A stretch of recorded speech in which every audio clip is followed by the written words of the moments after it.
Parliament is sitting for the final time before the budget. Will there be last-minute drama? Follow all the latest news live. Today's biggest stories: the House has adjourned until April and DFAT officials have been told there won't be any more questions about Johaki and Senate estimates tonight, so let's wrap things up.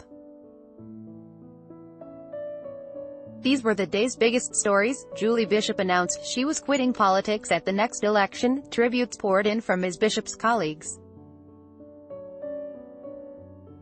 The most fulsome one came from former Liberal Julia Banks, who said Ms. Bishop should have been the first female Liberal Prime Minister. The controversy swirling around Johaki and Hello World deepened.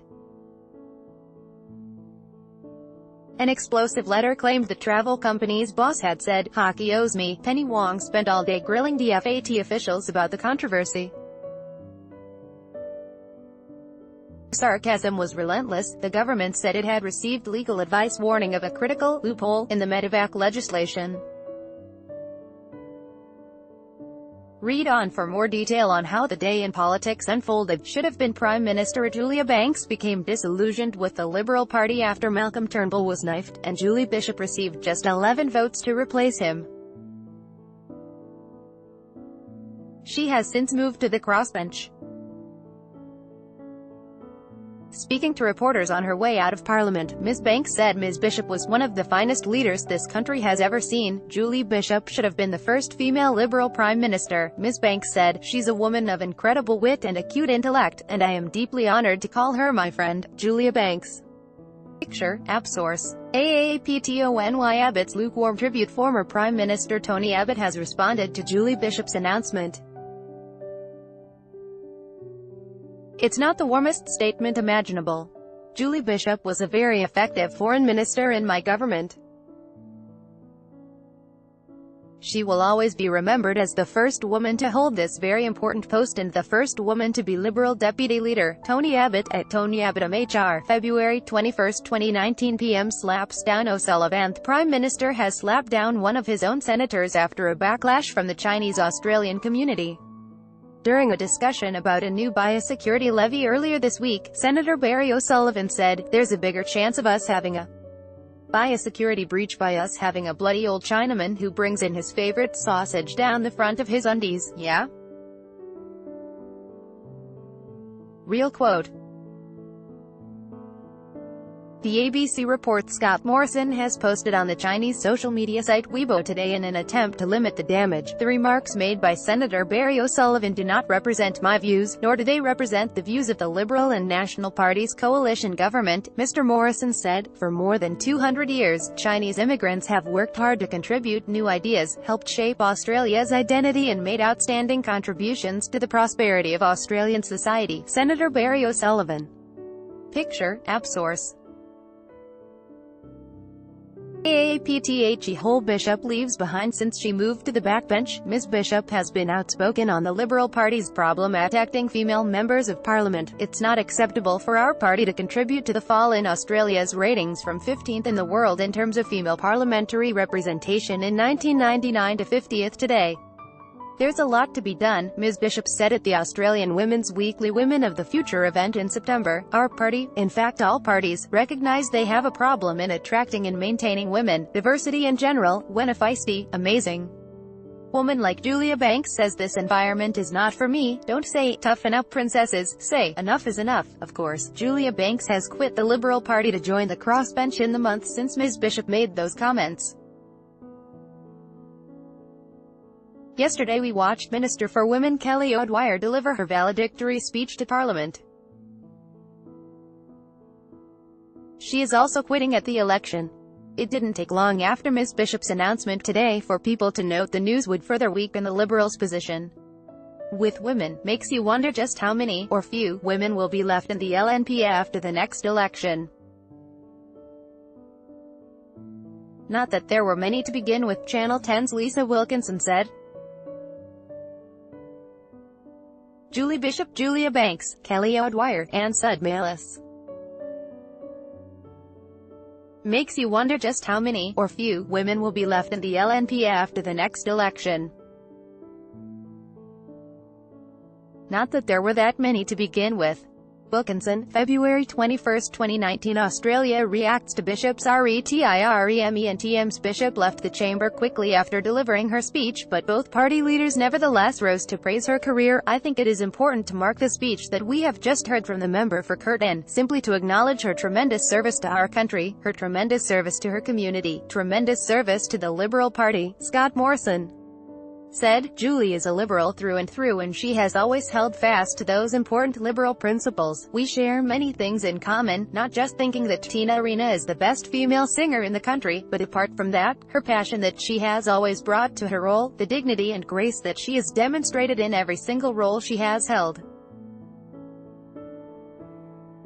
She is an incredibly classy individual. Her successor will have big shoes to fill, and we know that Julie has big shoes, he said. That was a reference to the famous red heels Ms. Bishop wore when she announced her resignation as foreign minister. She has since donated them to the Museum of Australian Democracy. Julie Bishop's famous shoes. Picture, app source. Bill Shorten said that, like many other Australians, he was disappointed by the news of Ms. Bishop's political retirement. I know she was fierce in her criticism of Labor, but I think she admired that we did such a big job in terms of trying to encourage women in Parliament, and she was always generous in that regard. Mr. Shorten said, I want to talk about the fact she was a trailblazer. The first female foreign minister, that is a big achievement. There can never be another first. The Labour leader praised Ms. Bishop's calm, composure, and kindness, particularly with respect to her response to the MH17 tragedy. If any of us were ever to be privileged to be in the position she was in, dealing with the Russians and other people, I hope that any of us would show the same strength she showed. She did Australia proud that date, and in those weeks, he said, I wish Julie and David well and everything that is ahead, and I feel that the Liberal Party can have nothing but good regard for her. Meanwhile, former Prime Minister Malcolm Turnbull described Ms. Bishop as Australia's finest foreign minister, saying she was eloquent, elegant and always courageous. Julie Bishop to quit politics. Julie Bishop has announced she will quit politics at the next election. Ms. Bishop was the Liberal Party's deputy leader for 11 years, and served as Australia's foreign minister under Tony Abbott and Malcolm Turnbull. She ran for the leadership when Mr. Turnbull was deposed, but lost to Scott Morrison and Peter Dutton in the first round. During the last few weeks, I have had the opportunity to closely consider the future of the coalition government and the pending general election, Ms. Bishop told Parliament this afternoon. She started her speech by praising the government and endorsing its policy platform. I have closely observed Prime Minister Scott Morrison and the Liberal national team in the Parliament, in question time, in the party room, in press conferences, and elsewhere, and it is evident that the policy platform that we will take to the next election is crystallizing based on the very firm foundations of our unrelenting focus on prudent management of our national finances, so that we can afford the services that Australians need, on returning the budget to surplus, on paying down debt, on lowering taxes, on backing enterprise, on job creation,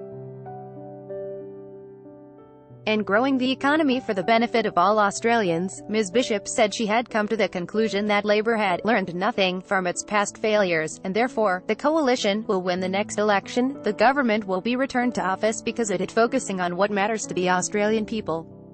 And on that basis, I have reconsidered my position as the member for Curtin, she said. I've been contacted by a number of talented, indeed extraordinary people, including women, who have indicated to me that should I not recontest the seat of Curtin, they would seek pre-selection. It is time for a new member to take my place. There has been speculation that Attorney General Christian Porter could seek to replace Ms. Bishop in Curtin, but news.com.au understands he will not. Ms. Bishop promised she would work hard to help her replacement win the seat. She was confident the Liberals could retain the seat given she was leaving the party's next candidate a massive margin to defend, having racked up a two-party preferred vote of 71%, along with an experienced campaign team and plenty of funds. Picture, Getty source. Getty Images. PM slams suck up Jordan. Prime Minister Scott Morrison promptly hit back, claiming Mr. Shorten sounded rattled. The leader of the Labour Party has never seen a private jet that he didn't want to climb aboard. He's never seen a big table he never wanted to sneak his knees under, Mr. Morrison said. This is a leader of the Labour Party who has been sucking up around the Melbourne elite all of his life, as he sought to climb up the greasy pole. Over one body after another, he sought to destroy them. This is a leader of the Labour Party who wants to run the country like a union. He said the Labour Party was hopelessly divided, and said Mr. Shorten had repeatedly caved to the left wing, before he embarked on a lengthy indictment of the opposition's asylum seeker policy. They cannot be trusted to make Australia stronger. They will only make us straight weaker, he concluded. Bill Shorten's withering attack. Bill Shorten moved to suspend standing orders over the new Hello World revelations and delivered an unusually fiery speech. I start this speech with the following words: hockey owes me, hockey owes me. That tells you everything you need to know about this government, he said. Somebody owes a Liberal donor, so they get a meeting. This is a Liberal government of their donors, by the donors, for the donors. I want to draw to the House's attention the half-year Hello World investor presentation. It is truly remarkable. As part of the reasons why you should invest in Hello World, they talk about their merits, their strengths. I kid you not, it says one of the reasons why this is a great company with brand awareness and customer acquisition. It says it has the right people in the right places. Joe Hockey declared the age of entitlement is over. But for this Liberal government it never, ever ended. When it comes to kicking people off the dole, they are all over it. If it comes to sending a threatening letter, they are all over it. They know when someone shouldn't be getting $265 a week. They just don't understand why they can't have it all for themselves. Mr. Shorten ran through a list of Liberal MPs who have got in trouble over their use of money, singling out Assistant Treasurer Stuart Robert for particular mockery. Mr. Robert repaid almost $40,000 of taxpayer money he had spent on home internet bills. He is the great multitasker of the Liberals, the Renaissance man of Rort. I have one question which Australians are asking: how do you spend $40,000 on the internet? What on earth are you downloading? He said. What the Prime Minister will say: it's all the Canberra bubble, union conspiracy, watch out, votes will also start, watch out, scare, scare. He will say that people out there, the voters out there, don't care about the government wasting money. What a contemptuous attitude this born-to-rule mob have about public money and public service. Australians do care about integrity. That is why if we are elected, Hello World will be the first item on the National Integrity Commission that we will set up. Porter admits to mistake this morning. Attorney General Christian Porter said the Hello World subsidiary QBT has been unsuccessful in its bid for government work. That contradicted assertions from pretty much everyone else that the tender had yet to be decided. Labour asked Mr. Porter about it during question time, asking how he could possibly know the result. It was just an error. I have no knowledge about the contract, Mr. Porter said. To howls of amusement from the other side of the House, members can just contain themselves, Speaker Tony Smith said, with his characteristically wry sense of humour. At about the same moment, Foreign Minister Marise Payne confirmed in Senate estimates that the tender process was still ongoing. PM ambush during question time. Question time began shortly after Mr. Carstenson's bombshell letter emerged, and Labour leapt on the chance to confront Scott Morrison with it. It is the Prime Minister aware of evidence at Senate estimates today from the former group general manager of the Hello World company who met with Joe Hockey in Washington? Mr. Shorten asked, what is the Prime Minister's response to the fact the evidence included, and I quote, I asked Mr. Burns how this could be done so quickly. He verbally advised me, Hockey owes me. I simply refer to the statement made to the Australian Stock Exchange. Companies do not make statements to the stock exchange lightly, Mr. Morrison said. What the statement to the Australian Stock Exchange from Hello World said, is that at no time have Ambassador Hockey or Hello World CEO Andrew Burns discussed the DFAT tender. The Prime Minister then moved on to talking about the Canberra bubble. Labour kept pushing with its subsequent questions. Does this confirm Mr. Hockey has been using taxpayer money in his position to line his pockets and pay off political debts to Liberal Party donors? Mr. Shorten asked. However, Mr. Morrison ceded the floor to Leader of the House Christopher Pyne to deal with them. Mr. Hockey has no role in the tender process whatsoever. He is not the decision-maker, Mr. Pyne said. For there to be a conflict of interest, there has to be some capacity from Mr. Hockey to be able to influence the tender and be involved in it. The Labour Party are trying to smear Joe Hockey, Prime Minister Scott Morrison. Picture, app source, AAPAWKWARD. Silence as Wong pounces. Penny Wong has been grilling DFAT officials about the hockey saga all day. Naturally, she just asked them about Mr. Carstenson's letter, reading out key excerpts. Hockey owes me, Ms. Wong said. None of the officials responded. I find that owes me comment strange in the circumstances, Ms. Wong continued. That too was followed by silence. Still all good? No comment from the minister, she asked. Well, Senator, you are reading an email from a third party, Foreign Minister Marise Payne said. After some back and forth, Ms. Wong asked whether any of the officials had a problem with Mr. Hockey setting up a meeting for someone he owes. Does anybody consider that to be a problem? I suspect the Australian people will, but does anybody at this table? Penny Wong during Senate estimates. Source. Supplied Hockey owes me, bombshell letter. Russell Carstensen, the former Hello World executive who met with U.S. Ambassador Joe Hockey and embassy staff in Washington in 2017, has written to the Senate Estimates Committee with his account. The meeting is at the center of a building controversy. Hello World is run by Liberal Party Treasurer Andrew Burns, and Mr. Hockey is one of the travel company's top 20 shareholders. He requested that embassy staff meet with Mr. Carstensen to help a subsidiary of Hello World, QBT, understand the travel requirements of foreign affairs staff. QBT has since entered a tender for government work, which is still ongoing. Earlier today, DFAT officials told Estimates Mr. Hockey had declared his financial interest in Hello World to his staff before the meeting, and then again in writing in his annual declaration a month later.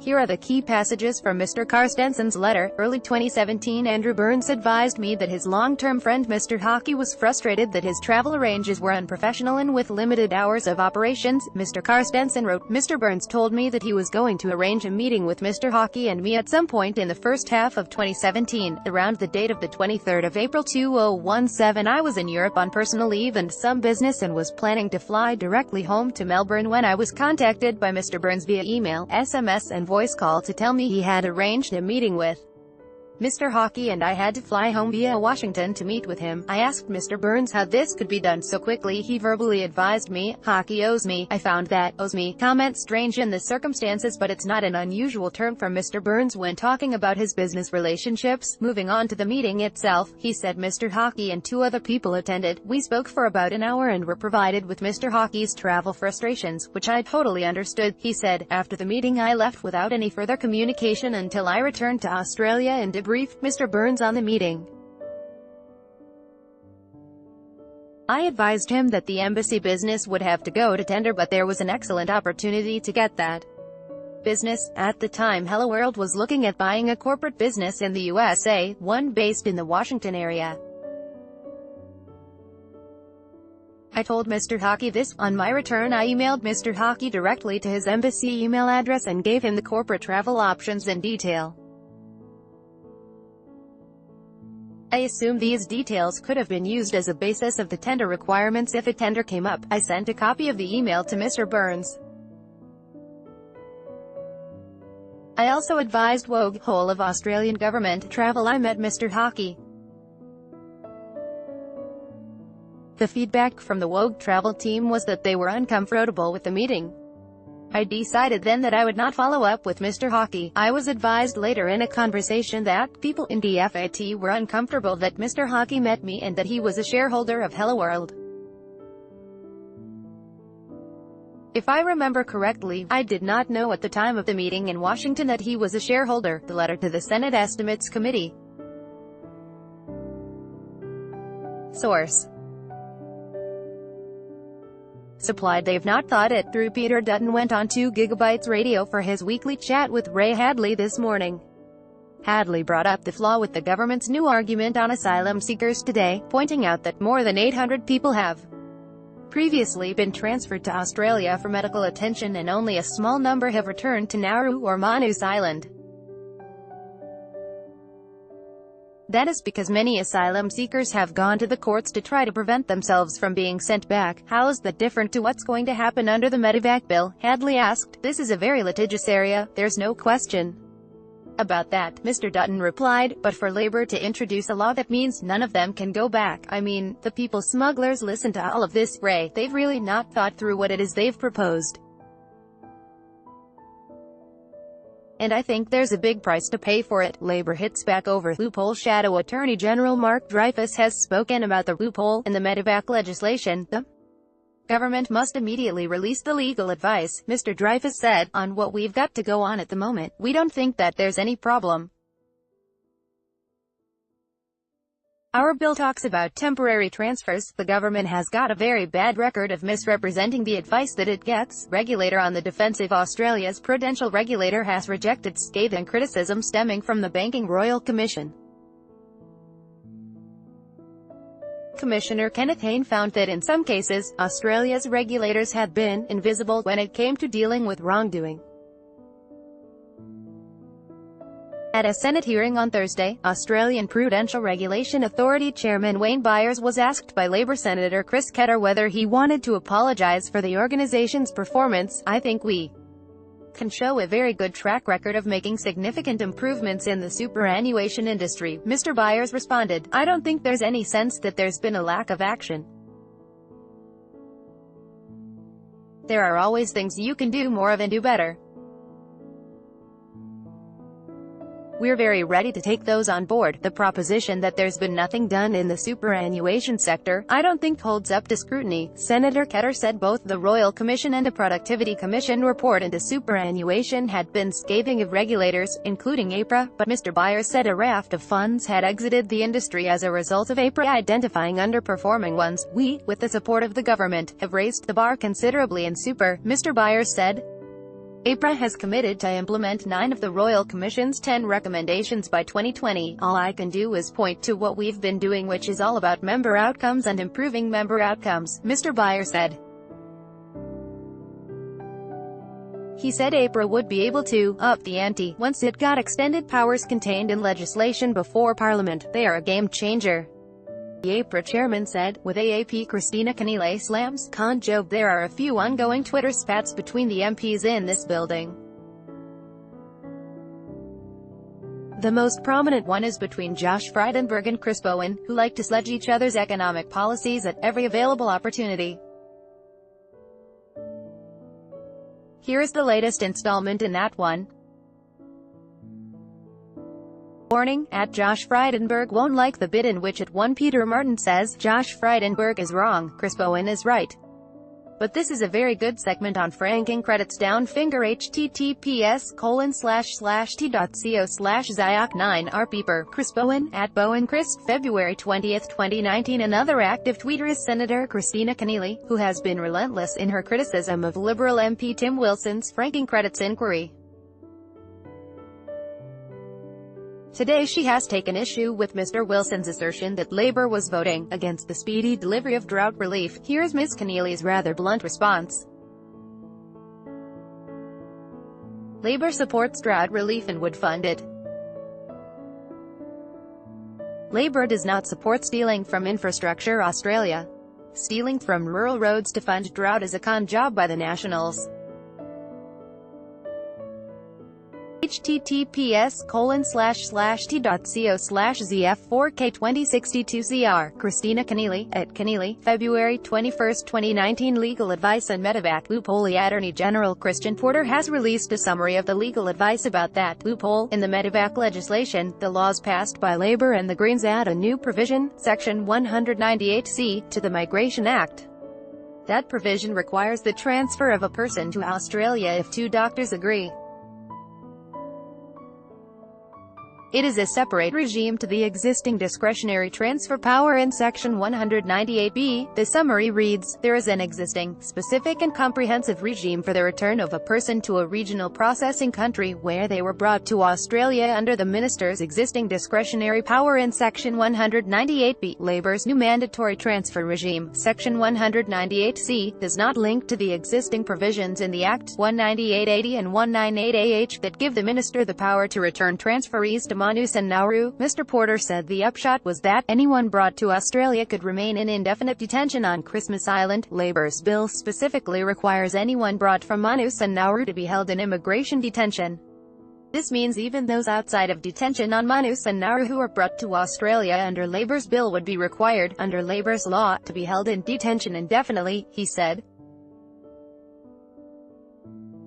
Labour wants the government to release the Australian government solicitor's full legal advice.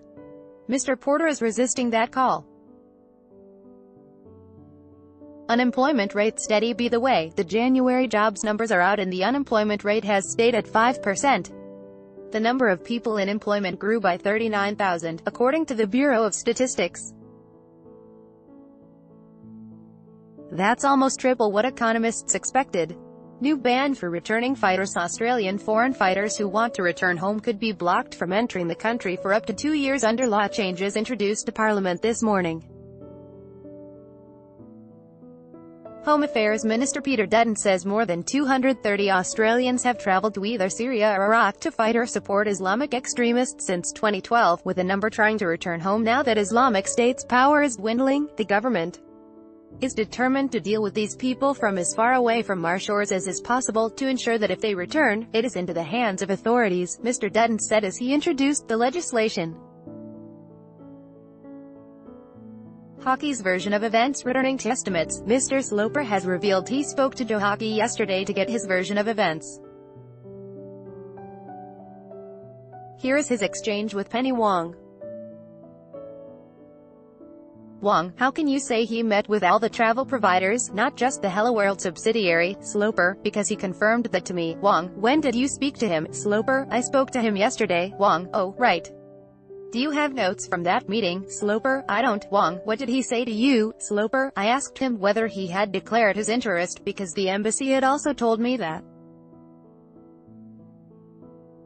He confirmed he had. Wong, did he tell you how? Sloper, he said orally to his staff. Wong, when? Sloper, before the meeting. Wong, how long before the meeting? Sloper, I didn't ask him that question. Wong, and you didn't ask him whether that was advised prior to the meeting being established? Sloper, no, I asked what was the sequence of events. He was approached by QBT. The staff were asked to arrange a meeting. Ahead of that meeting he declared his interest. Speaker tells off Tim Wilson. Speaker Tony Smith has announced that Tim Wilson will not be referred to the Privileges Committee over his conduct during the franking credits inquiry. He did, however, give Mr. Wilson a